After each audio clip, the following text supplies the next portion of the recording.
পৃথিবীতে যত অমীমাংসিত রহস্য রয়েছে তাদের মধ্যে স্টোনহেঞ্জ অন্যতম। এটি একটি প্রাগৈতিহাসিক স্মৃতিস্তম্ভ, কবরস্থান এবং প্রত্নতাত্ত্বিক স্থান। স্টোনহেঞ্জ স্থাপনাটি ইংল্যান্ডের উইলটশায়ারের স্যালসবারির প্রায় 4 মাইল দূরে স্যালসবারির সমভূমিতে অবস্থিত।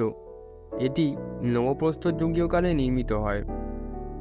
নবপ্রস্তর যুগ বলতে নতুন পাথরের যুগ থেকে ব্রোঞ্জ যুগের সময়কালকে বোঝানো হয়েছে। এই সৌধ 30টি কারা পাথরের স্তম্ভ দিয়ে তৈরি।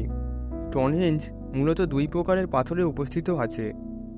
বড় পাথরগুলোর নাম সারসেন্স এবং ছোট পাথরগুলোর নাম নীল পাথর। স্টোনহেঞ্জের নির্মাণ রয়েছে 3টি ধাপে।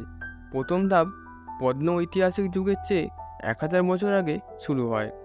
দ্বিতীয় ধাপে খ্রিস্টপূর্ব 2150 সালে 225 মাইল দূরের দক্ষিণ ওয়েলস থেকে 82টি পাথর টেনে আনা হয়, যা ধারণা মতে অসম্ভব বা অবিশ্বাস্য মনে করেন অনেকের। শেষ ধাপে 1900 খ্রিস্টপূর্বাব্দে সারসেন্সগুলো আনা হয় এবং পুনর্বিন্যাস করে বর্তমানে বৃত্তাকার সাজানো হয়। সভ্যতার ইতিহাসে আমরা অনেকে স্তম্ভের সাথে পরিচিত হয়েছি, কিন্তু স্টোনহেঞ্জের রহস্য অনেকগুলো আলাদা ও অস্পষ্ট। এই স্টোনহেঞ্জ কেন বা কারা তৈরি করেছে, কোন পদ্ধতিতে তৈরি করা হয়েছে, তা এখনও কেউ নিশ্চিতভাবে বলতে পারছে না। স্টোনহেঞ্জ মানা হয়েছে জ্যামিতিক নিয়মে।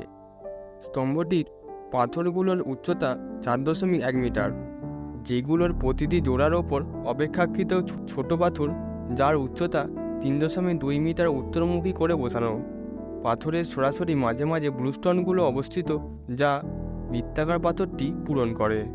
এটা বিশ্বাস করা খুবই দুরূহ যে এত বড় বড় পাথর কিভাবে মানুষগুলো টেনে আনলো, বা এর সত্যতা কতটুকু তাও নিশ্চিত নয় কেউ।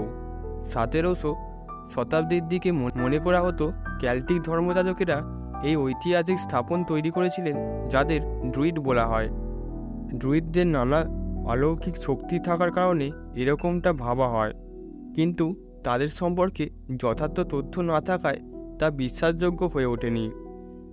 সে সময় স্থাপত্যবিদ ইনিগজনেসের ধারণা এটি রোমানদের কাজ, আবার অন্য কারোর মতে এটি মিশরীয়দের কাজ, কিন্তু এগুলোর কোনোটাই যথেষ্ট প্রমাণ ছিল না। 1808 সালের দিকে প্রত্ন সংগ্রহ করা স্টোনহেঞ্জের চারপাশে প্রাচীন কবর থেকে ব্রোঞ্জের অস্ত্র, সোনার অলঙ্কার সহ হাড়ের স্তূপ খুঁজে পাওয়া যায়। তারপর ধারণা করা হয় এটি ধর্মশালা নয়, এটি সমাধিস্থল। এই অস্ত্র, অলঙ্কার ও হাড়ের স্তূপ গবেষণার পর কেউ কেউ বলেন এই স্থাপনা বহিরাগতদের করা। এটিকে কেউ ধর্মশালা বা কেউ সমাধিস্থল ভাবলেও এখানে আছে আরেকটি মজার ব্যাপার। স্টোনহেঞ্জের আশপাশে শস্যের মাঠে অন্যরকম এক ধরনের গোলাকৃতির ছাপ দেখে অনেকে মনে করেন এটা এলিয়েনদের তৈরি। তারা তাদের প্রয়োজনে তাদের যান নিয়ে এখানে আসতো, যার কারণে এই ধরনের গোলাকৃতির ছাপ পাওয়া গেছে। আবার কেউ এটিকে জাদুঘর বলেছে, আবার আরেক দল বলছে এটি শনি গ্রহের কক্ষপথ। 1901 সালে স্যার নরম্যান ও 1963 সালে জেরাল্ড হকিন্স আবিষ্কার করেন যে স্টোনহেঞ্জ দিয়ে নাকি সূর্যের গতিপথ পর্যবেক্ষণ করা যেত।